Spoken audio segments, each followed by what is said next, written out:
जय गुरुदेव। और दोस्तों, मेरे चैनल बेस्ट हिंदी कहानी में आपका एक बार फिर से हार्दिक स्वागत है। और देखिए, इस चैनल पर मैं आपके लिए बहुत सी अनोखी प्रकार की कहानियां लेकर के आता रहता हूं।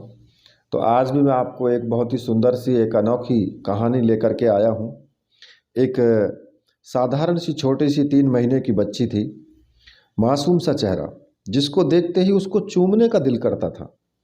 सागर सी नीली आंखें, जिसको देखने से उसमें खो जाने का दिल करे, और भूरे भूरे बाल जो कि बहुत ही सुंदर लग रहे थे।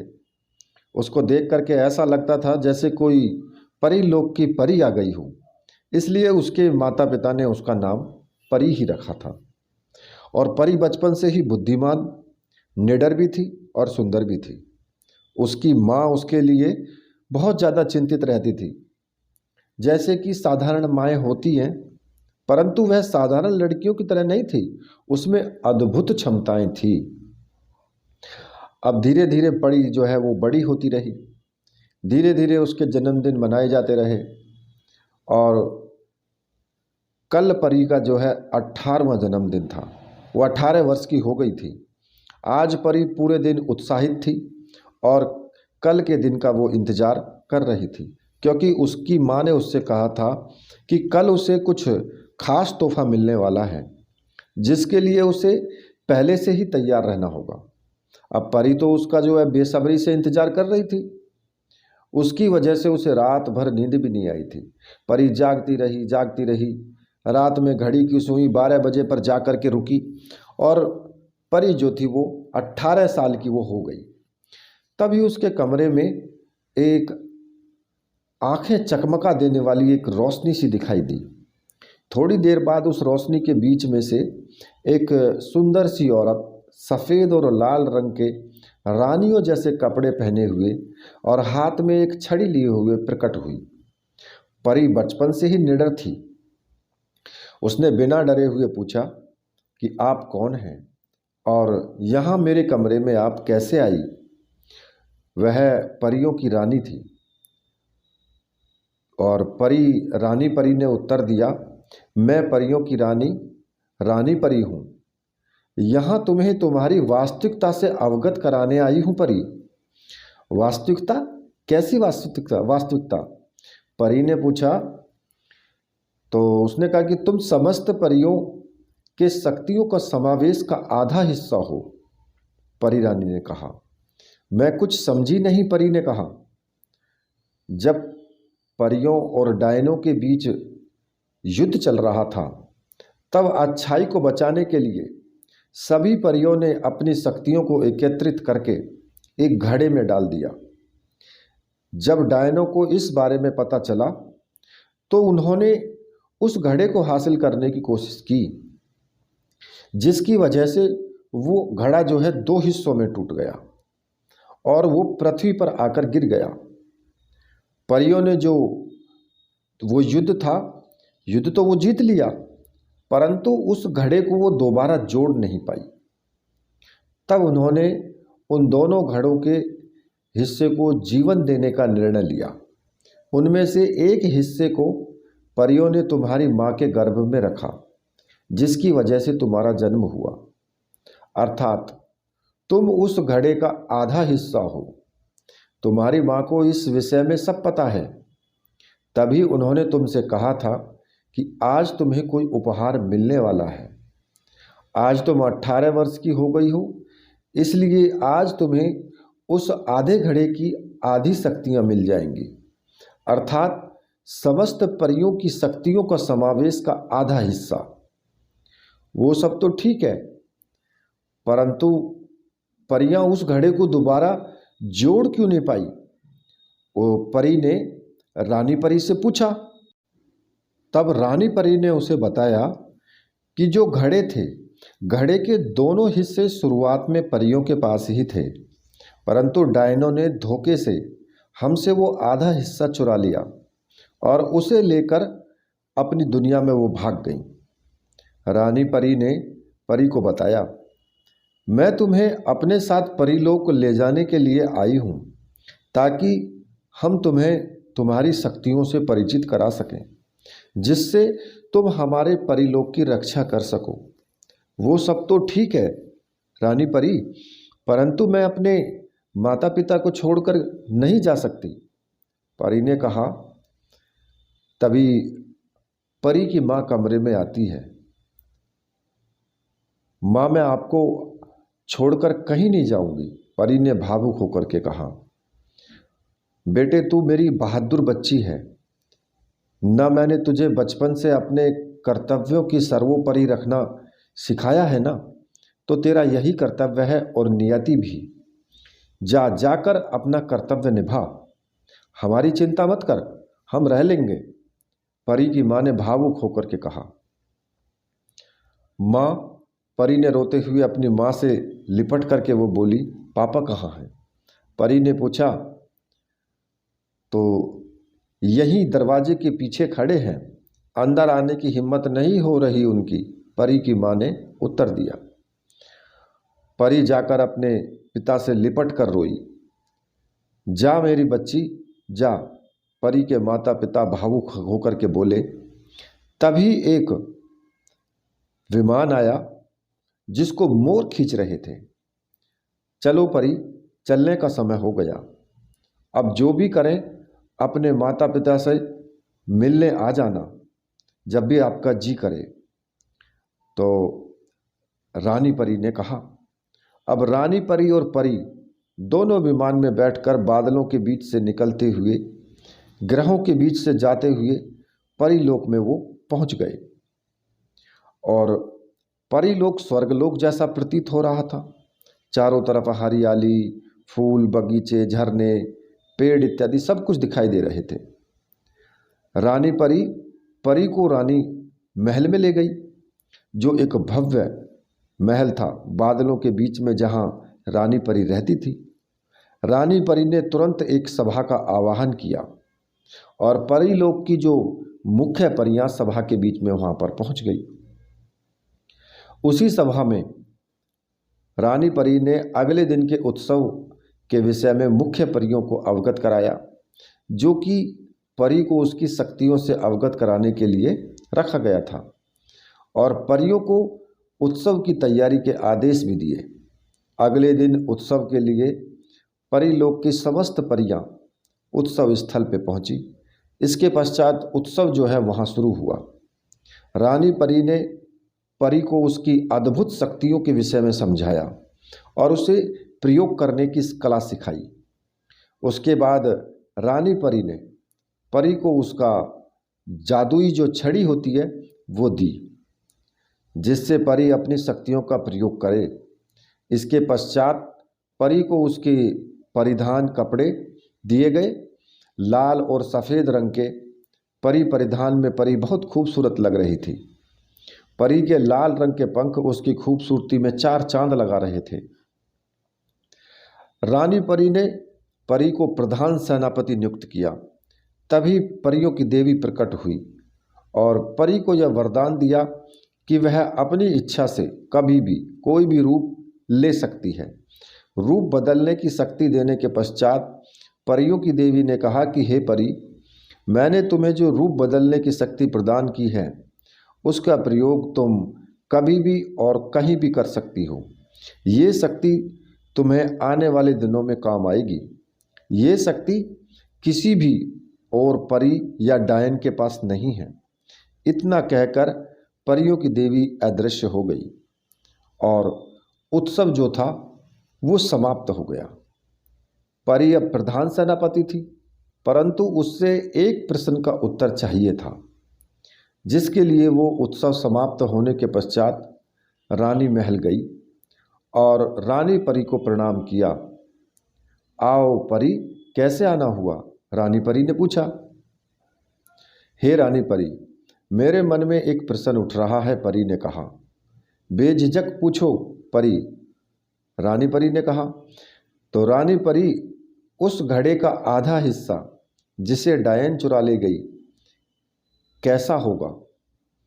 उस आधे हिस्से के बारे में मैं आपसे पूछ रही हूँ कि वो आधा हिस्सा कैसा है? वो अच्छाई का साथी है या बुराई का साथी है? रानी परी से परी ने पूछा कि घड़े का जो वो हिस्सा है वो अच्छाई का साथ देगा या बुराई का साथ देगा। इसका पता तभी चल सकता है जब हमें उसके बारे में ये पता ही कि किस माहौल में वो रहा है। रानी परी ने परी को बताया, परंतु रानी परी उसके भीतर की अच्छाई की शक्ति है तो उसे तो अच्छा ही होना चाहिए। परी ने कहा, उस हिस्से के भीतर भले ही अच्छाई का अंश है, परंतु उसे अच्छाई या बुराई को स्वयं ही चुनना होगा।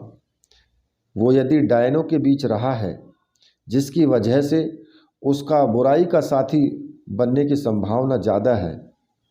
शक्तियाँ अच्छी हों या बुरी, जीव को खुद ही अपना रास्ता चुनना पड़ता है। रानी परी, मैं अपने उस हिस्से को खोजना चाहती हूँ, परी ने कहा। नहीं परी, डायनों की दुनिया में जाना सही नहीं होगा, रानी परी ने कहा।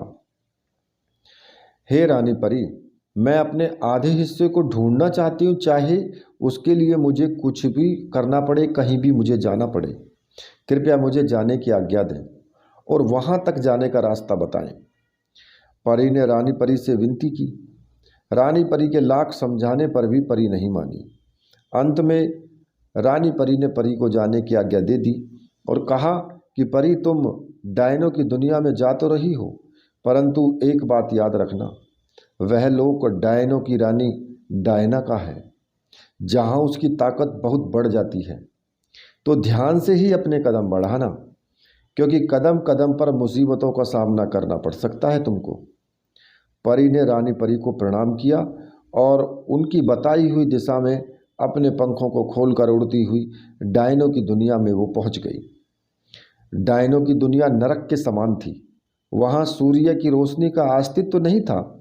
चारों तरफ अंधेरा था और ज्वालामुखी से निकलता हुआ लावा उस लोक को और भी भयावह बना रहा था। चूँकि परी बहुत साहसी और समझदार थी, वो डरी नहीं और आगे बढ़ती गई। थोड़ी दूर जाने के पश्चात उसे एक महल दिखा जो बिल्कुल काला था। वो महल डायना का था, जो डायनों की रानी डायना थी उसका था। वो डायना बहुत ही निर्दयी, क्रूर और दुष्ट रानी थी। परी जैसे ही महल में पहुंची, उसने अपने रूप बदलने वाले वरदान का प्रयोग किया और एक मक्खी बन गई। मक्खी के रूप में परी महल के अंदर और अंदर गई। पहरेदार डायनों से बचते हुए वो एक कक्ष में पहुंची, जहां एक खूबसूरत नौजवान युवक लेटा हुआ सो रहा था। परी उसको देखती ही रही। वो उसे देखकर मानो मंत्र मुग्ध हो गई। परी को उससे प्रेम हो गया, परंतु थोड़ी ही देर बाद परी को एहसास हुआ कि यह सही नहीं है। उसे लगा कि यह युवक डायनों का वंशज होगा।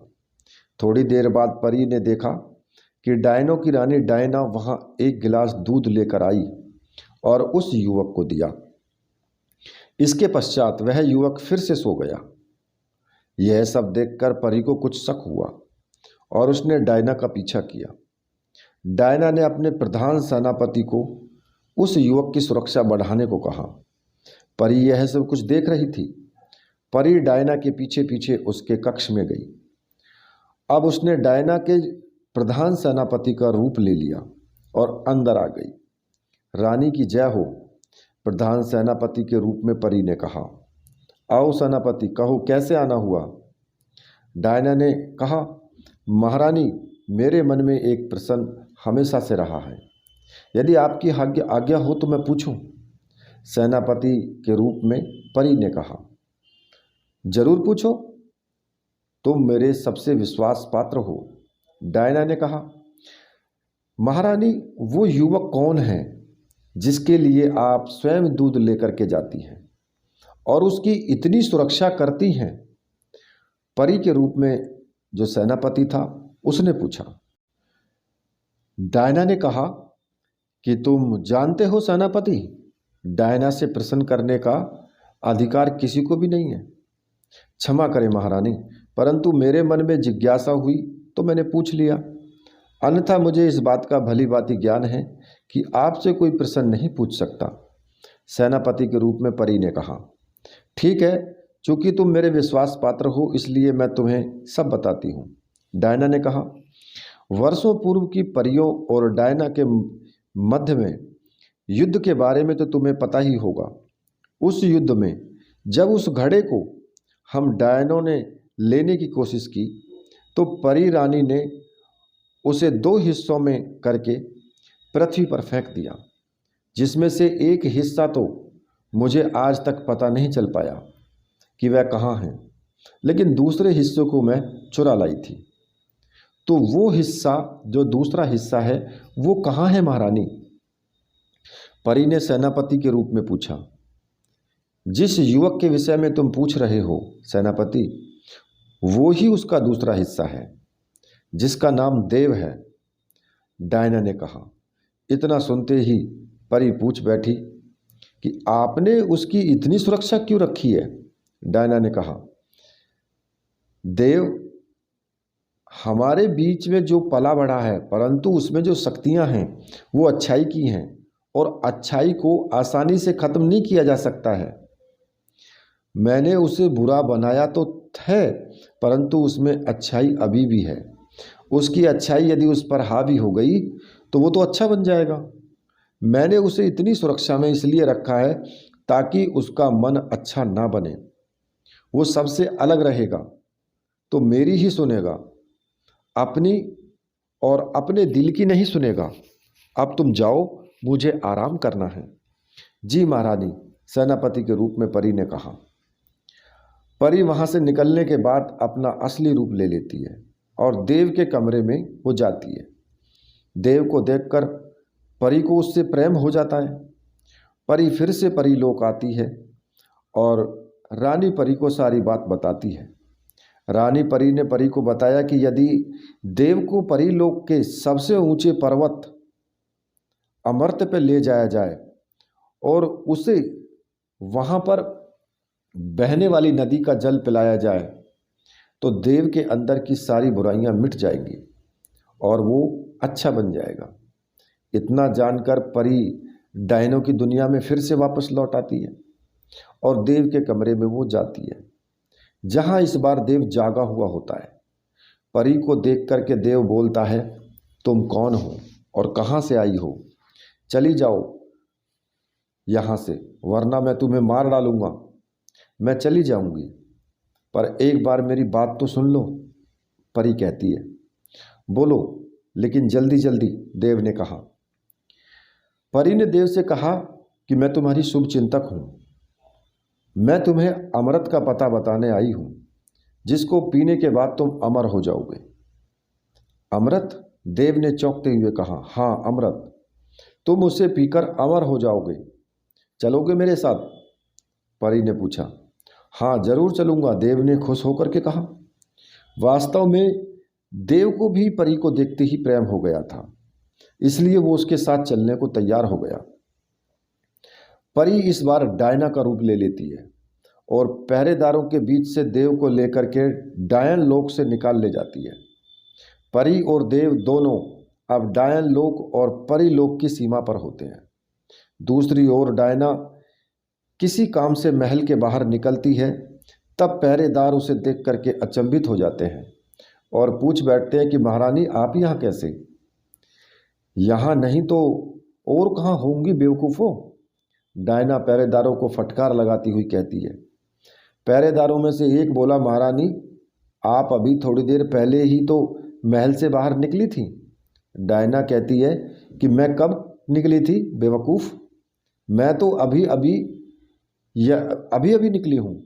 डायना को शक हो गया और वो देव के कमरे में जाती है, जिसे वहाँ पर देख करके वो एकदम से भौचक्की रह जाती है, क्योंकि वहाँ पर उसे देव दिखाई नहीं देता है। और जहाँ उसका जो सेनापति था बंदी बनाया हुआ मिलता है। डायना उसे आज़ाद करती है, पूछती है कि ये सब कैसे हुआ? तब सेनापति उसे बताता है कि एक लड़की ने उसे यहाँ पर बंदी बनाया और उस आपके रूप में देव को लेकर के वो चली गई। डायना कहती है कि हो ना हो, यह रानी परी की ही कोई चाल होगी, परंतु उसके यह समझ नहीं आता है कि कोई अपना रूप कैसे बदल सकता है, क्योंकि ऐसा करने की शक्ति ना तो परियों के पास है और ना ही डायनों के पास है। तब डायना अपने गुप्तचर को बुलाती है और उसे इस विषय में सब पूछती है। तब गुप्तचर उस परी और उसको मिले वरदान के बारे में बताती है। डायना उस गुप्तचर को समय पर समाचार न देने के लिए बंदी बना लेती है और अपने प्रधान सेनापति को बुलाकर महायुद्ध की तैयारी करने को कहती है। दूसरी तरफ परी ने परी रानी को पहले ही युद्ध की तैयारी के लिए कह दिया था और परी सेना महायुद्ध के लिए तैयार खड़ी थी। दूसरी ओर परी और देव मुसीबतों को पार करते हुए अमृत पर्वत पर पहुंचते हैं। वहां परी देव को बहती हुई नदी का पानी पीने को बोलती है। चूंकि देव परी से प्रेम करने लगा था और अमर भी बनना चाहता था, इसलिए उसने उस नदी का जल बिना प्रश्न किए ही पी लिया। जल पीते ही वो बेहोश हो गया। बेहोश होते ही देव के अंदर से बुराई निकलने लगी और अच्छाई उसमें प्रवेश करने लगी। थोड़ी देर बाद देव को जब होश आया तो उसके अंदर से बुराई निकल चुकी थी। फिर उसने परी से इन सब के बारे में पूछा। तब परी ने उसे सारी सच्चाई बताई कि वो दोनों एक दूसरे के हिस्से हैं और कैसे उसे उसके बारे में पता चला और अभी तक क्या क्या हुआ। परी ने देव को सब कुछ बताया। सब कुछ सुनने के बाद देव ने कहा कि परी, मैं तुमसे बहुत प्रेम करता हूँ, मैं तुम्हारे साथ ही रहना चाहता हूँ। इतना सुनते ही परी देव के गले से लग गई और उसने भी देव से अपने दिल की बात बोल दी। दोनों कुछ देर तक वहीं पर्वत पर रहे और फिर रानी महल के लिए निकल चले। रानी महल पहुंचते ही देव ने रानी परी को प्रणाम किया। रानी परी ने वहीं परी सभा में ही देव को उसकी शक्तियों का ज्ञान कराया और उसे पंख भी प्रदान किए। जब देव पूरी तरह से अच्छाई का साथी था और अच्छाई के लिए वो लड़ने को तैयार था, इसी बीच परी, जो प्रधान सेनापति भी थी, रानी परी के बाद की सबसे शक्तिशाली परी, उसने सेना को तैयार रहने का निर्देश दिया और महायुद्ध में अपना योगदान देने को कहा। इतने में ही सूचना आ गई कि डायना ने अपनी सेना के साथ दक्षिण दिशा की ओर से आक्रमण कर दिया है। रानी परी, परी देव, मंत्री परियां और परी सेना सभी युद्ध भूमि की ओर चल दिए। महायुद्ध प्रारंभ हुआ। एक अत्यंत ही भयंकर युद्ध शुरू हो गया। परियों और डायनों की शक्तियां आपस में भिड़ रही थीं। देव और परी दोनों दुश्मनों का विनाश कर रहे थे। परी सेना और डायन सेना दोनों ही अत्यंत शक्तिशाली थी, परंतु परी सेना की डायन सेना पर भारी पड़ने की वजह परी थी, क्योंकि वो सबसे अधिक शक्तिशाली थी। देव की शक्तियां परी के समान जरूर थीं, परंतु उसकी शक्तियां अभी जागृत ही हुई थीं। इसी वजह से वो ज़्यादा सक्षम नहीं था, परंतु परी की शक्तियां पूर्ण रूप से जागृत हो चुकी थी और परी के अनुकूल ही कार्य करती थी। डायनों में सबसे शक्तिशाली डायना थी। उसके पास एक ऐसा अस्त्र था जिसके प्रहार से कोई नहीं बच सकता था, पर वो उस अस्त्र का प्रयोग सिर्फ एक ही बार कर सकती थी। सबको हराती हुई अंत में परी डायना के पास पहुंची। डायना ने उसको देखते ही पहचान लिया और बोली कि आओ बहरूपिये आओ, तुम्हारे बारे में बहुत सुना है कि तुमने रूप परिवर्तन करने की कला भी तुम्हारे अंदर है।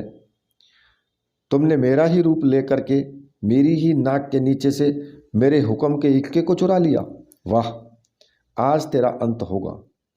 डायना, तूने बहुत पाप किए हैं, आज उन सब का हिसाब होगा, परी ने कहा। चल कर ले हिसाब। डायना ने इतना बोलते ही परी पर प्रहार करना शुरू कर दिया। परी चूंकि तैयार थी, उसने डायना के प्रहार का अनुकूल जवाब दिया, परंतु डायना हवा में उड़कर बच गई।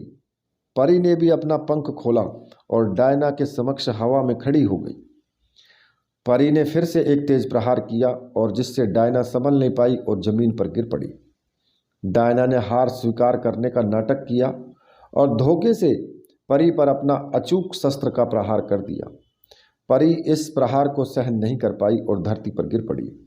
तभी देव आता है और डायना पे अपनी संपूर्ण शक्ति से प्रहार करता है, जिसकी वजह से डायना बहुत दूर जाकर गिरती है। देव परी को अपनी गोदी में उठाकर रानी परी के पास ले जाता है और उनसे परी को ठीक करने का आग्रह करता है। रानी परी देव को बताती है कि इसका इलाज संभव नहीं है, क्योंकि डायना ने अपने सबसे शक्तिशाली शस्त्र से प्रहार किया है, जिसका तोड़ रानी परी के पास भी नहीं है। देव इतना सुनते ही उदास हो जाता है और परी के ऊपर सिर रख करके रोने लगता है। जब देव के आंसू परी के ऊपर पड़ते हैं, तभी परी में थोड़ी सी हलचल होती है, परंतु थोड़ी देर बाद फिर से वो अचेत हो जाती है। यह देखकर रानी परी कहती है, परी को बचाने का एक उपाय मिल गया है। परंतु परंतु क्या रानी परी, बताइए, देव पूछता है। परंतु इसके लिए तुम्हें अपनी जान भी देनी पड़ सकती है। देव, रानी परी ने कहा, मैं तैयार हूँ, आप बताइए। देव ने कहा। रानी परी ने कहा कि तुम और परी दोनों एक ही हो। परी तुम्हारा आधा हिस्सा है। यदि तुम अपनी शक्तियाँ और प्राण शक्तियाँ परी को दे दो तो परी जीवित हो जाएगी, परंतु तुम नहीं बच पाओगे। मुझे मंजूर है, मैं ऐसा ही करूँगा। देव ने कहा। देव अपनी शक्ति और प्राण शक्ति परी के शरीर में डाल देता है और स्वयं एक धुएं की तरह परी के शरीर में प्रवेश कर जाता है और परी जीवित हो जाती है।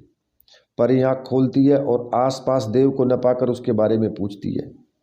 रानी परी परी जो है देव की कुर्बानी के बारे में बताती है। इतना सुनकर परी जमीन पर गिर जाती है और रोने लगती है। परी कहती है कि देव की इस कुर्बानी को मैं व्यर्थ नहीं जाने दूंगी। जिस डायना की वजह से मेरा देव मुझसे दूर हो गया, आज उसका अंत होकर ही रहेगा। परी अब पहले से कई गुना अधिक शक्तिशाली हो जाती है, क्योंकि अब उसकी और देव दोनों की शक्तियाँ एक हो जाती हैं। रानी परी अब परी को एक नया नाम देती है कि जो है देव परी। देव और परी अब एक दूसरे के शरीर में थे, देव परी के रूप में। देव परी अब डायनों की सेना पर टूट पड़ती है और बुराई का नाश करती हुई डायना के पास पहुंची। डायना और देव परी का युद्ध होने लगा। देव परी ने अपनी पूरी शक्ति से डायना पर प्रहार किया और डायना भस्म हो गई। उसका अंत हो गया। एक बार फिर बुराई पर अच्छाई की जीत हुई। इस युद्ध के बाद रानी परी ने देव परी को रानी परी बना दिया और स्वयं जो है स्वर्गलोक चली गई। परंतु अपने प्रेम देव को वो हमेशा याद रखने के लिए परी ने रानी परी के होने के बावजूद अपनी उपाधि देव परी ही रखी, न कि रानी परी। इस महायुद्ध में बुराई पर अच्छाई की जीत, साथ ही साथ प्रेम की भी जीत हुई, क्योंकि दो प्रेमी एक ही होकर के एक ही शरीर में रहकर अपने नाम को अमर कर रहे थे। देव और परी अब एक ही थे, देव परी के रूप में। देखिए, ये कहानी आपको कैसी लगी, इसमें आप कमेंट में आप ज़रूर बताएं। साथ ही अगर आपको कहानी अच्छी लगी है, कहानी को लाइक करें, चैनल को सब्सक्राइब करें और शेयर ज़रूर करें कहानी को, जिससे कि और लोगों को भी इस कहानी का लाभ मिल सके। इसी के साथ मैं आपसे विदा लेता हूँ। जय गुरुदेव।